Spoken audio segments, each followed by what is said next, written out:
Well, here's our guest this month, national TV, national radio, sportscaster extraordinaire, my partner in preseason games for the Saints, Mr. Tim Brando. Are you ready for the Neighborhood 9? Mike, I am so ready to be in your neighborhood.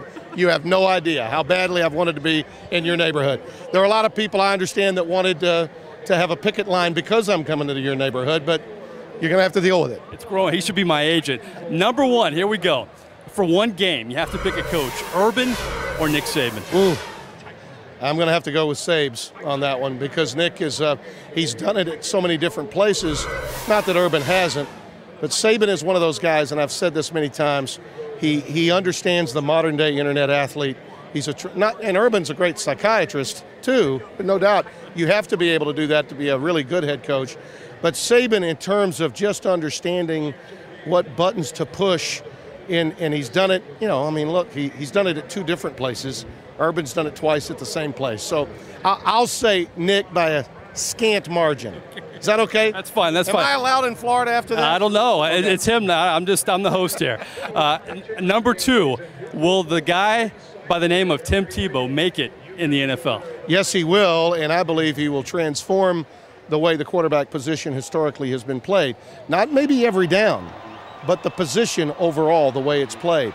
I think that when you see a quarterback come into the game now inside the 20-yard line, that's a specialty quarterback. Number three, let's keep it in Tampa. Skip Holtz is a popular hire. You like that hire for the Bulls? Yeah. I mean, Skip, a lot of people have forgotten what he did to build the Connecticut program, and now you see what Randy Edsall's done. He took him from Division I AA, now FCS, to Division 1A, and again went to East Carolina and was a tough out, playing the toughest of schedules. He's perfect for that job. I love the soundtrack for the Neighborhood 9 behind us. It's beautiful. Like it's good stuff. Where's John Facenda? Exactly. Coming back? Yeah. Number four, we're all over the state of Florida. Jimbo Fisher's first year at Florida State. How is he going to fare replacing Bobby Bowden? Well, you know, but until they had the defections and suspensions in July and injuries and lost the likes of Fortson and Nigel Carr on defense, I had them playing for the national title against Alabama. I thought they would be the surprise story of the ACC. I still think that Florida State will win the ACC, but I don't think that they'll get through the schedule with anything less than 2 losses. So they can't play for the title, in my opinion, but they will be in the BCS Bowls, and they will win the ACC. This guy's rolling. Number five, you're a college football guy. Will we ever see a college football playoff? Well, full-scale playoff, no. +1 model. The P word is +1, yes.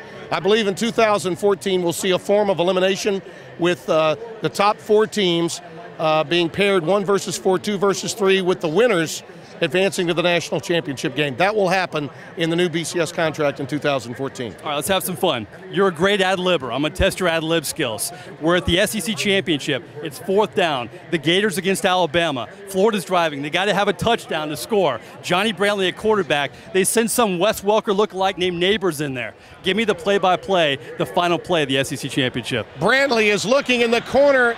Oh, he found the Neighborhood in the far corner right next to the pylon. He stretches, he scores. Touchdown. Ba-ba-da-ba-da. Go Gators. Ba-ba-da-ba-da. Go Gators. Go ba-da-ba-da. Neighbors. Ba-da-da-da. That should have been the last one. Man, we keep going. That was unbelievable. This guy's a pro. Number 7. All right. You've been around. The best college game you've ever covered. Whew. You know what? This is going to blow you away. My first year of covering SEC football, 1979, I was working locally in Baton Rouge, Louisiana.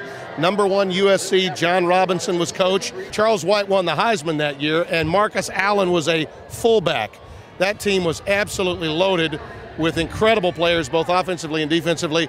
Yet LSU, a mediocre team in Charlie Mack's last year, had a 12-10 lead with less than 4 minutes to play. And late in the game, USC scored on a touchdown to win the game 17-12. But that night was the loudest a building has ever been that I've ever attended.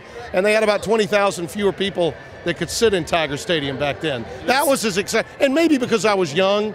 I mean, I was fresh out of school, my first job that I needed to keep. So I'll remember it forever. This guy's been around. That's saying something. Let's go to number 8.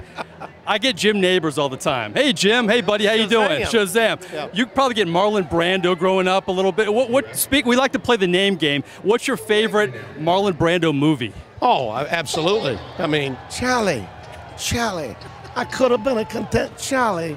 I could have been a content. This just in, I'm not Marlon. I'm not his son. I believe Christian passed away. I don't have a piece of Tahiti. My family's from the Azore Islands, and in my world, my father, Hub Brando, was every bit as important to me as Marlon was to everybody else. Well said. Here's our last one. Yep. Sportscasters all over the world are trying to get into the business. What's your advice to a sportscaster trying to do what we do? Take risks, number one. No, don't ever stop working at it. Always try to improve. I know it's hard, and sometimes people believe it's self-absorbed to look at yourself, but the only way you're going to get better is if you survey your work, see what your weaknesses are, and find a mentor. Find somebody that you really respect, that you think a lot of, and then ask him what he thinks, or she thinks for that matter. There's no substitute for talking to somebody else that knows what it takes to do what you do. Sadly, in our business, the people that are hiring don't know how to do what we do. Now, we need them to hire us, but if you're going to get better at what you do, you need to talk to others that have gone before you and become like a human sponge and try to learn from them. No substitute for passion. You have to have that, and understand that it's not a job, it's a lifestyle. You know, I live SEC football. I live the NCAA tournament. I love college football and college basketball, and I hope that when people watch me, they understand how privileged I feel to be there calling the game. That is sound advice.